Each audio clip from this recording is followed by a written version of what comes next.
Mister Sharma. Hello Aarav. आज हम बात करेंगे प्रेपोजिशंस के बारे में। प्रेपोजिशंस वो वर्ड्स होते हैं जो नाउन या प्रोनाउन के साथ यूज किए जाते हैं और ये हमारे सेंटेंसेस का मीनिंग क्लियर करते हैं, जैसे इन, ऑन, अंडर, एट और बहुत सारे और प्रेपोजिशंस होते हैं। आरव: ओ, तो प्रेपोजिशंस कैसे काम करते हैं मिस्टर शर्मा? मिस्टर शर्मा: अच्छा क्वेश्चन है आरव। देखो, प्रीपोजिशंस हमारे सेंटेंस में किसी चीज की पोजीशन या टाइम को शो करते हैं। जैसे अगर मैं कहूं the book is on the table, तो ऑन से यह पता चल रहा है कि बुक का पोजीशन टेबल के ऊपर है। आरव: समझ गया, मतलब ऑन का मतलब है ऊपर। मिस्टर शर्मा: हां, बिल्कुल। अगर मैं कहूं the cat is under the chair, तो यहां अंडर से यह समझ आता है कि कैट का पोजीशन चेयर के नीचे है। आरव: तो अंडर का मतलब है नीचे। क्या और एग्जाम्पल्स है इसके?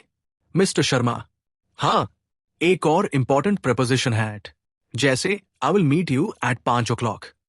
यहां एट से टाइम का इंडिकेशन होता है, मतलब हम स्पेसिफिक टाइम पे मिलेंगे। आरव: समझ गया, एट का यूज हम टाइम को शो करते वक्त करते हैं। मिस्टर शर्मा: बिल्कुल। और एक और प्रेपोजिशन है टू, जैसे we are going to the market.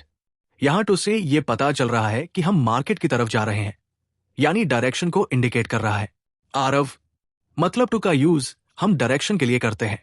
Mister Sharma: exactly. और एक और प्रेपोजिशन है, जैसे the keys are in the drawer. यहां इनका मतलब है अंदर। आरव: इनका मतलब है अंदर। मिस्टर शर्मा: हां, बिल्कुल। अब एक और प्रेपोजिशन है बिटवीन, जैसे the ball is between the two boxes. यहां बिटवीन का मतलब है कि बॉल दोनों बॉक्सेस के बीच में है। आरव: तो बिटवीन का मतलब है बीच में।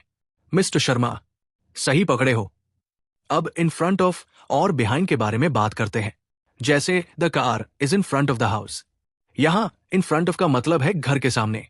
और अगर मैं कहूं the dog is behind the tree, तो बिहाइंड का मतलब है पेड़ के पीछे।